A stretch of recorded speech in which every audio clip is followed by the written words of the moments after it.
This is example 2 in the angles notes, part 1, day 2.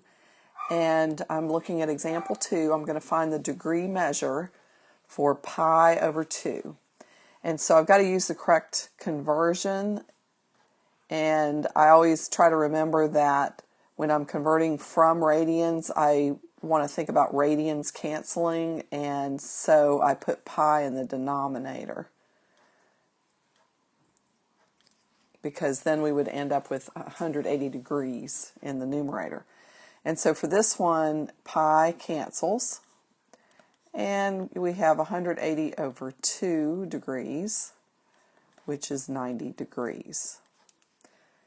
Now remember, your radian measure does not have to have pi involved, and I will even give some examples of that in a few minutes. All right, let's do the next example.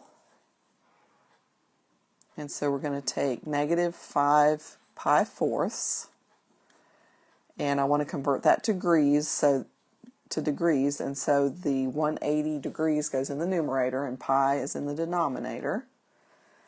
And multiplying, the pi would cancel, and then I'm going to get negative 5 times 180 all over 4 degrees, which simplifies to negative 225 degrees.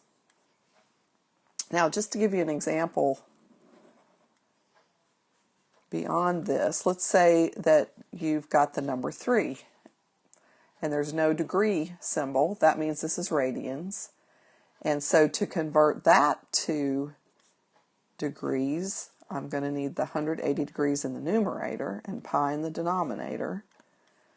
And so we get 3 times 180, which I think is, I'm going to check this with my calculator, but I think that's 540 divided by pi degrees. So that's an odd looking answer, but it is correct.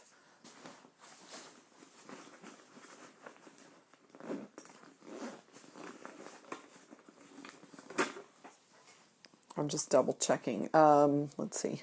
3 times 180 is 480, I think. Nope, that was right. Okay, 540 over pi.